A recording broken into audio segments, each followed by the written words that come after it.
Descubriendo.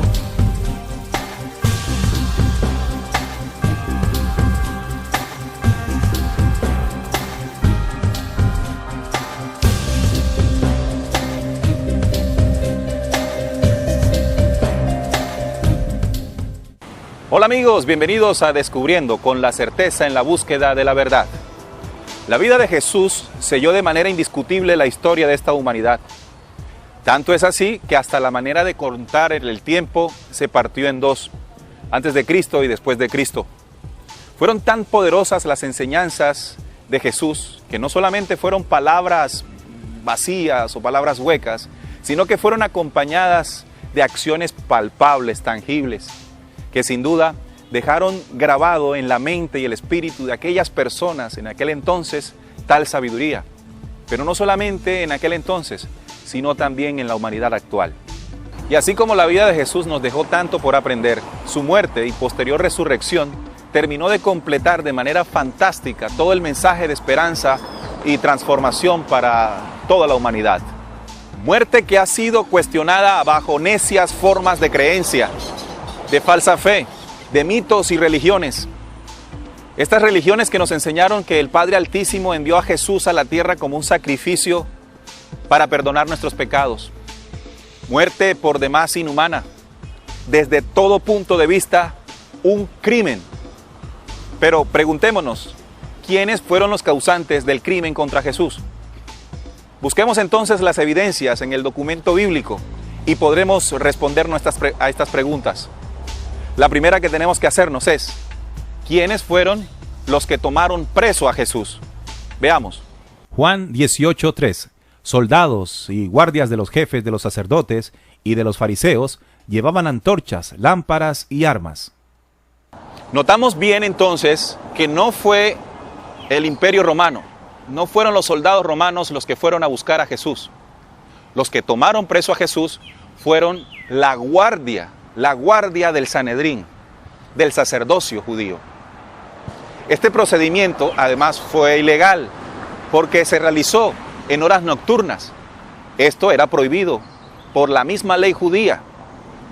Pero después que fue tomado preso y amarrado, ¿hacia dónde lo llevaron? Veamos. Juan 18:13. Y lo llevaron primeramente a Anás, que era suegro de Caifás, el sumo sacerdote de aquel año. Caifás era el que había aconsejado a los judíos que era preferible que muriera un hombre por el pueblo. Primero fue llevado a donde Anás, que ya no era sumo sacerdote, pues 23 años atrás había sido destituido, pero gozaba con privilegio dentro de la élite religiosa judía. Así entonces fue llevado al palacio de Caifás. Allí empezó el juicio a Jesús. Juicio ilegal, irregular, recuerden la hora. Además, no había una acusación clara contra Jesús. Tampoco habían testigos reales. El juicio o el interrogatorio lo hizo directamente y personalmente el sacerdote, el sacerdocio dirigido por Caifás. Y no por quien sí debía hacerlo, que era un tribunal conformado por 23 personas mínimas. Allí mismo en el juicio, Jesús fue maltratado y golpeado, negando así su presunción de inocencia. Pero claro, para adelantar la cuestión, Caifás hizo una pregunta clave a Jesús. Fue la siguiente. Mateo 26:63. Entonces el sumo sacerdote dijo: Te conjuro por el Dios viviente que nos digas si eres tú el Cristo, el Hijo de Dios. Y ante esta pregunta Jesús no vaciló en contestar. Dijo: tú lo has dicho, demostrando el carácter y la certeza de Jesús en cuanto al trabajo que vino a realizar. Entonces el sumo sacerdote rasgó sus vestiduras diciendo: Ha blasfemado. ¿Qué más necesidad tenemos de testigos? He aquí ahora mismo habéis oído su blasfemia. ¿Qué os parece? Y respondiendo ellos dijeron: Es reo de muerte. Pese a la injusticia del hecho, la élite judía había declarado culpable a Jesús de blasfemia. Decidieron que Jesús era digno de muerte, e impulsados por su exceso de odio malévolo, le llevaron a Pilatos para que éste diera la orden que ellos no podían dar: la crucifixión de Jesús. Cabe notar que el crimen de blasfemia no fue el que presentaron ante Pilatos, pues de haberlo hecho así, Pilatos habría desestimado tal acusación.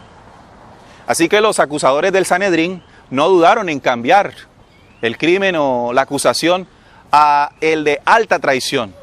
Este sí representaba una gran ofensa dentro de la categoría de crímenes romanos.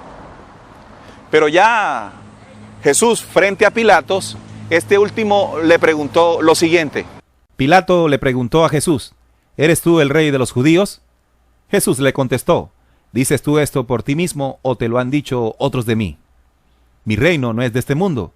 Si mi reino fuera de este mundo, mis servidores pelearían para que yo no fuera entregado a los judíos, pero mi reino no es de aquí.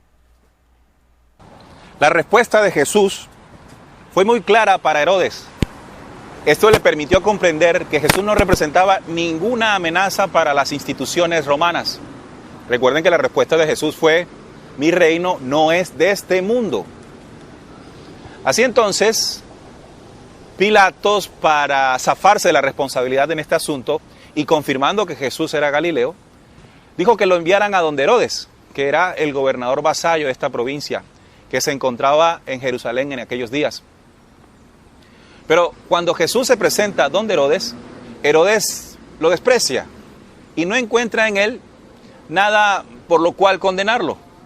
Así que fue devuelto otra vez ante Pilatos. Era costumbre de que en la temporada de la Pascua el gobernador perdonara y diera su libertad a cualquiera de los prisioneros condenados que el pueblo eligiese.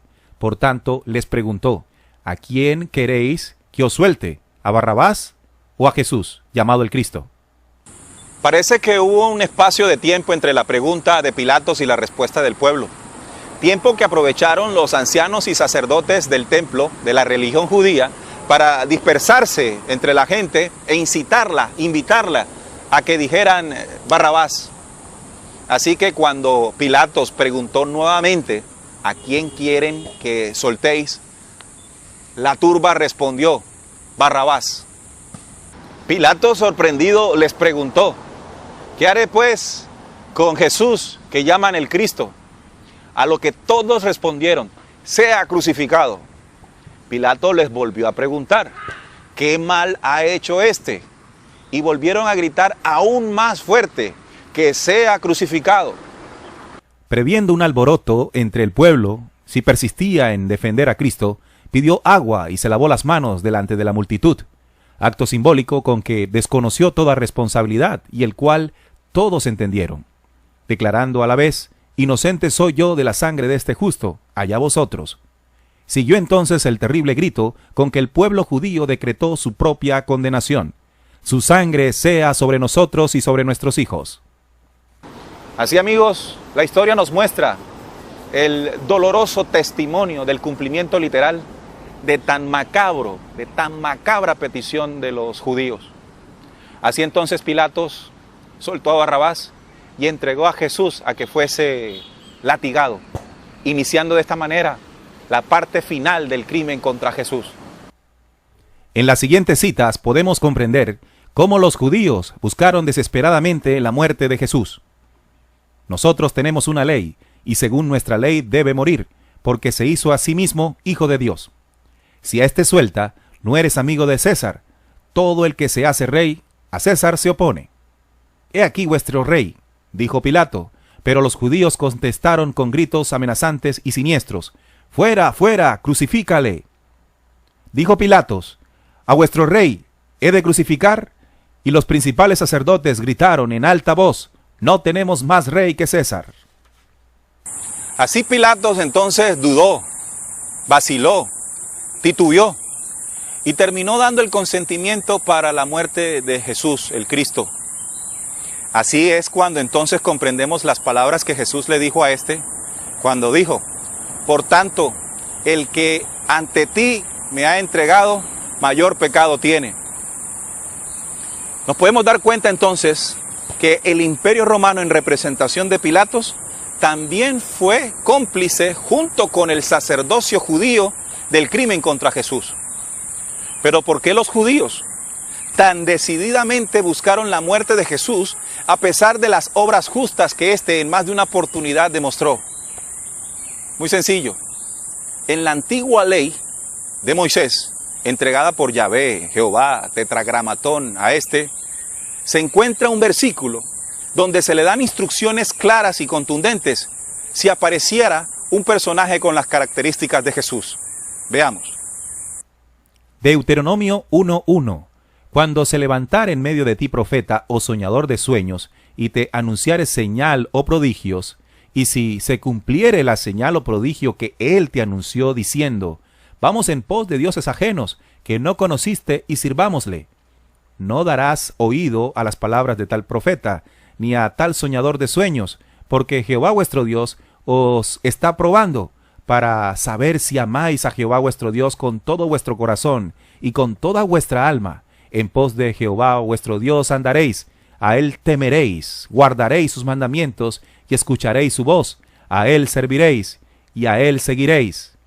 Tal profeta o soñador de sueños ha de ser muerto, por cuanto aconsejó rebelión contra Jehová vuestro Dios, que te sacó de tierra de Egipto, y te rescató de casa de servidumbre, y trató de apartarte del camino por el cual Jehová tu Dios te mandó que anduvieses, y así quitarás el mal en medio de ti. Eso fue Jesús para ellos, para su religión y para su falso Dios. Una amenaza. Y por su ley debía morir. Por esto fue que Caifás lo sentenció a muerte. Los judíos, amigos, tengan muy claro, negaron sistemáticamente y rechazaron al Cristo, tal como lo había anunciado la profecía de Isaías 53. Isaías 53:3.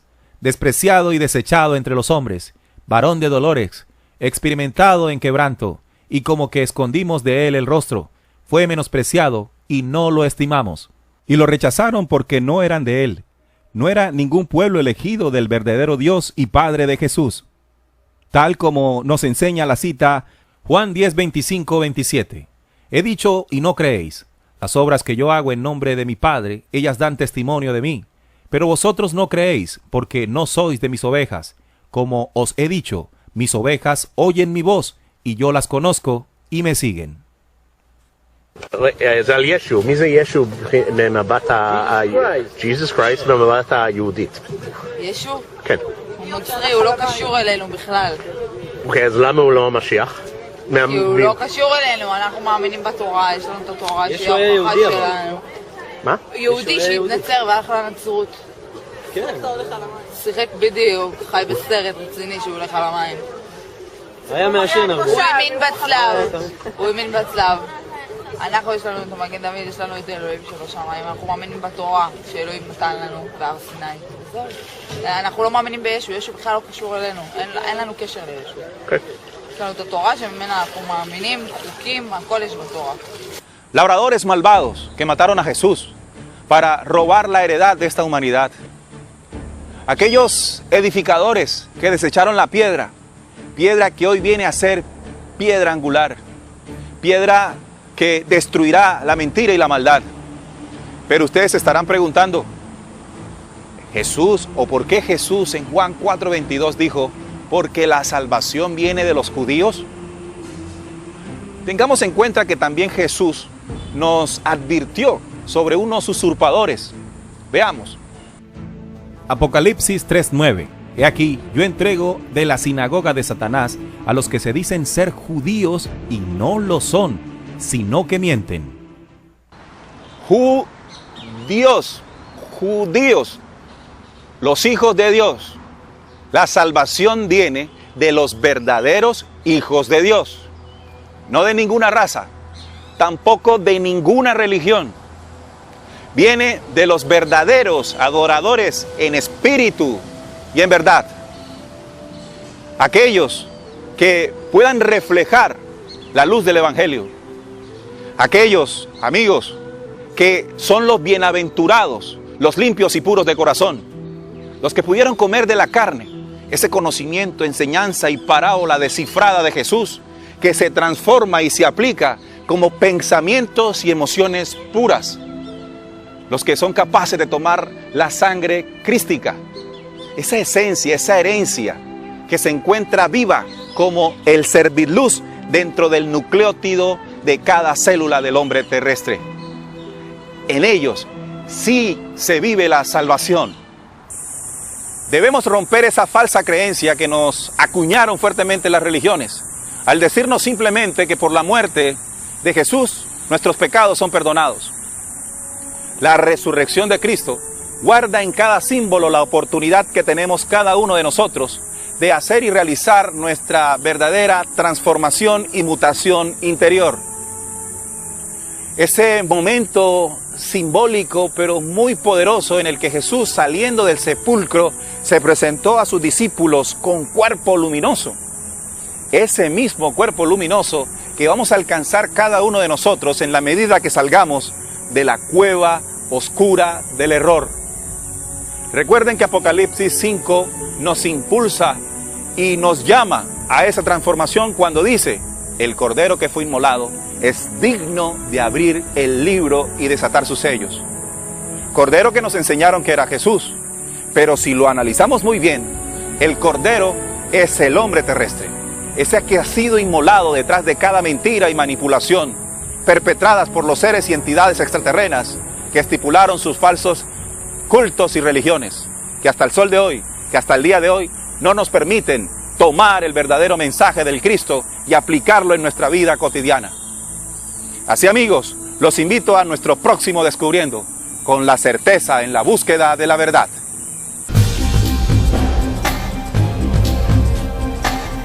Descubriendo.